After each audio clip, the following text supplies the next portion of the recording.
पाश्चिमात्य जे सगळे देश होते, विशेषतः ज्या देशांमध्ये दर्यावर्दी हे जास्त लोक होते, ज्यांचं सागरावर प्रभुत्व होतं, त्यांनी त्या सागरावरच्या प्रभुत्वाचा वापर करून आपलं साम्राज्य सगळीकडे पसरवलं. आणि बाकी ठिकाणच्या लोकांना, विशेषतः आपल्या देशाचा जर विचार करायचा झाला, तर समुद्र ओलांडू नये या अशा ज्या काही भ्रामक समजुती होत्या, त्यामुळे आपण नौदलामध्ये किंवा सागरावर प्रभुत्व स्थापन करण्यामध्ये कमी पडलो, मागे राहिलो. कालांतराने ती कमी आपण भरून काढली, पण याला काही वेळ लागला. जे शतकानुशतकं लोक दर्यावर्दी आहेत, त्यांच्याशी बरोबरी करायला आपल्याला काहीतरी वेळ लागेल, हे साहजिक आहे. आणि या दरम्यानच्या काळात काय व्हायचं, हे जे दर्यावर्दी लोक होते, ते इकडच्या लोकांचं जे नौदल आहे त्यांची टिंगल उडवायचे. अशीच एक घटना आपल्या कोकणामध्ये झाली होती. हे जे पाश्चिमात्य दर्यावर्दी असतात, ज्यांची भली मोठी जहाजं होती, भले मोठे त्यांचे तांडे होते, आणि ते तांडेच्या तांडे घेऊन, जहाजांचा ताफाच्या ताफा घेऊन ते जगभर प्रवास करायचे.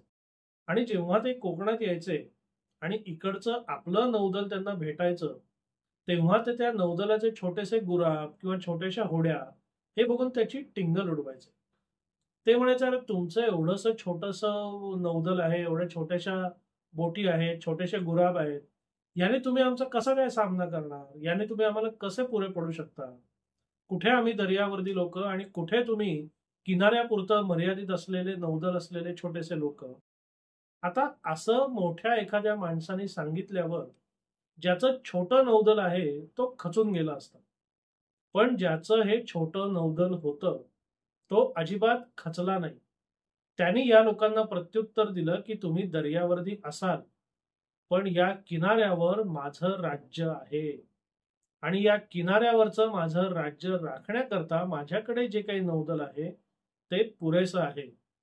तुम्ही दर्यावर्दी असाल, तुम्ही समुद्रामध्ये मैलोन मैल देशच्या देश ओलांडत असाल, त्याच्याशी मला काही देणं घेणं नाही. तुम्हाला जेव्हा या किनाऱ्यावर माल उतरवायचा असेल किंवा या किनाऱ्यावरनं माल भरायचा असेल, तेव्हा तुम्हाला भारी पडेल एवढं माझं नौदल आहे, आणि तेवढं नौदल मला पुरेसं आहे. तुम्ही उगीच मला हिणवायचा आणि माझ्यामध्ये न्यूनगंड प्रस्थापित करायचा प्रयत्न करू नका, त्याला मी भुलणार नाही. ही गोष्ट मी अलिबागला जेव्हा एकदा कामाला गेलो होतो, तेव्हा तिकडच्या लोकांनी मला सांगितली होती, आणि ही गोष्ट आहे आपले कान्होजी आंग्रे यांची.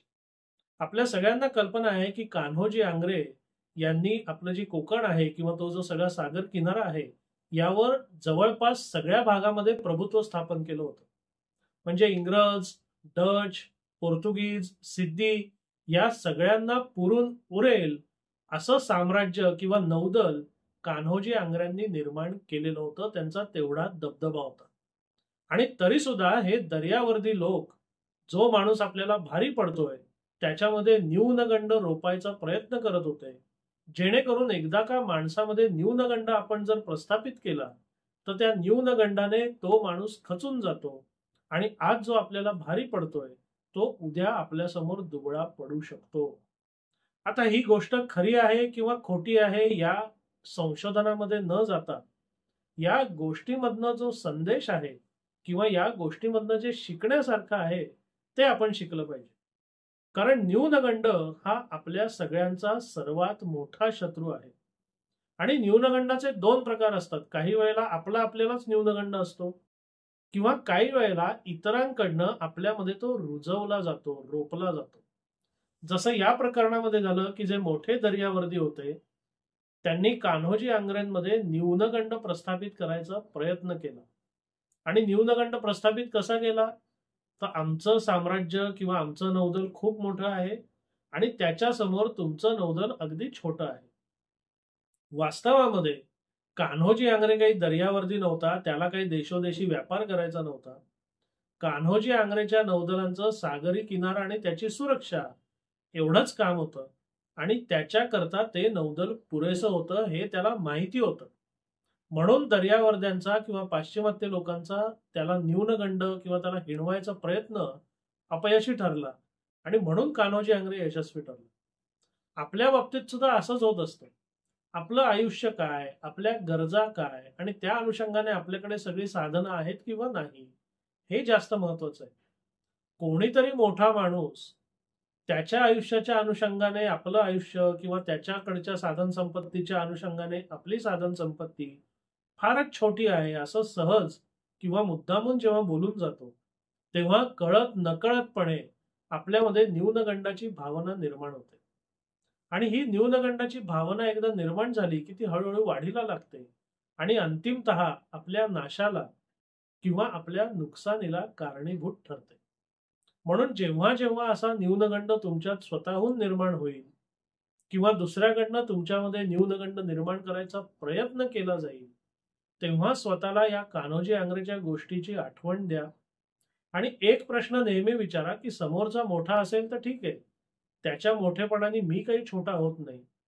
आणि माझं जे कार्य आहे, मला जे करायचंय, माझ्या ज्या गरजा आहेत, त्या भागवण्यापुरती साधन सामुग्री माझ्याकडे आहे का नाही? जर ती साधन सामुग्री माझ्याकडे असेल, तर केवळ कोणाकडे तरी माझ्यापेक्षा जास्त आहे म्हणून मी न्यूनगंड बाळगायचं काहीही कारण नाही. कारण तुम्ही आयुष्याच्या कुठल्याही टप्प्यावर असलात तरी तुमच्यापेक्षा खाली आणि तुमच्यापेक्षा वर बरीच लोक कायम असणार आहेत.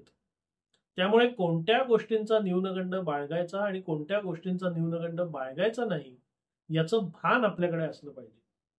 आपल्याकडे सगळं असून सुद्धा, आपण तोडीस तोड ठरत असून सुद्धा, आपण आपल्या कार्यात पुरेसे यशस्वी असून सुद्धा जर कोणी आपल्याला न्यूनगंड देण्याचा प्रयत्न करत असेल तर त्याचा तो प्रयत्न तिथेच हाणून पाडा.